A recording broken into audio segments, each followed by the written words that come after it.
In this video I want to have a quick chat with you about the hidden costs associated with buying a property, especially your first property.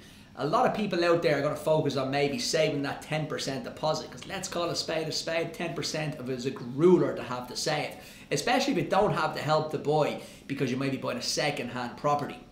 So everyone focuses, like I said, at 10%, but they forget about the hidden costs. So what are they? The first one I want to bring you through are solicitor fees. Solicitor fees can be quite sneaky in how they're delivered, not by kind of being sneaky from a solicitor point of view, but just from a lack of experience from the customer or the client's point of view.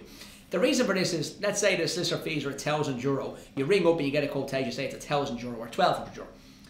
They forget to tell you that the VAT is included most likely, and they're also going to forget to tell you that the outlay that they experience, the likes of land registry fees, etc., all those things get added onto your bill. And this is where a lot of people get quite a surprise when they find their solicitor's final bill. The next thing that people forget about are the likes of surveys or valuations. The bank, if you're getting a mortgage, are going to ask you for a valuation. Depends the size of the house, depends on where you are, but usually speaking, minimum 150, maybe up to a few €100. And in there as well, if you're going for a second-hand property, the valuer or the bank might insist that you have surveyor's costs, and they're much more expensive than the likes of the valuation fees. So again, depends on the property, the size of the property, but you want to be budgeting anywhere from €500 up to maybe 2,000. Worst case scenario now at that high level. On top of that, along with your mortgage when it comes to approving a principal loan offer stage, you're going to need two insurance products, mortgage protection and house insurance. Now, depending on where you shop for these products, you can get discounts. Never, ever, ever buy them off a bank, because you're going to be absolutely robbed if you went to a bank for either of those products, in my opinion. For the mortgage protection, make sure you come to us, give us a shout. There's a free protection link on my link tree on my Instagram page. You'll find it on the consultation side of the website, askpaul.ie too. You book in for free for your mortgage protection consultation or your protection consultation, and we'll take you through everything you need to know about mortgage protection, cheapest quotations in the marketplace, along with discounts that we provide to Ask Paul followers. So go there for that. The other thing when it comes to looking at these things is the property tax. When you move into your property, you're probably going to forget that you have to pay the revenue again, and that's called your local property tax. It depends on the area, depends on the council, but do make sure you do ask the auctioneer or ask the developer, whoever's dealing with the sale of the property, to see what it is, because you don't want to get absolutely a fright when you see your first tax bill coming in a year later. The next cost that come into play when we look at this is stamp duty. Now, stamp duty is one that catches people all the time. It's 1% up to €1 million. So I'm going to presume that most people are buying properties under €1 million, but it's 1% up to €1 million.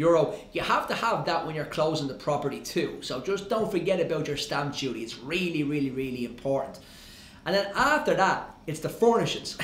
Now, a lot of people think when they go in to see a show house, especially, the show house looks amazing, looks beautiful. They're designed that way, basically by marketing teams, to make sure you fall in love with the property. When you get the house, it's a different story. It's literally bare and empty. No wooden floors, no tiles, etc. So you want to set money aside for this. Now, for first-time buyers, if you've been watching my content for a while now, I always talk about getting the lowest interest rate possible, okay? But in some circumstances, what we take people through on our mortgage consultations, in some circumstances, you might be right to the wire money-wise or affordability-wise with your mortgage, with your legals, your stamp duty, your property tax coming up. You might be really down to the wire. And this is why in some instances, I don't always recommend it, but it might be best to go with a cash back offer with a bank for year one and then move the lower interest rate after year one. So if you're going for a €400,000 property and you get a cash back at €2,000, that's €8,000 dropped into your account a month after you draw down your mortgage, and that can come in very handy. Now, I'm not trying to say waste it, but I'm trying to get you to do is stay away from borrowing. I often hear people saying, "Should we just get a loan off the credit union or the bank as soon as we get the keys?" You don't want a mortgage and short-term debt. You just want a mortgage. So like I said, in some instances, if you are against the wire, money-wise, the cashback offers might make sense for you, and then a year or two later, you can switch your mortgage and get it down to a lower interest rate. Obviously, if the finances still stack up in 2 years' time, that is. Again, as always, hope this added value. Please consider the two things I mentioned there.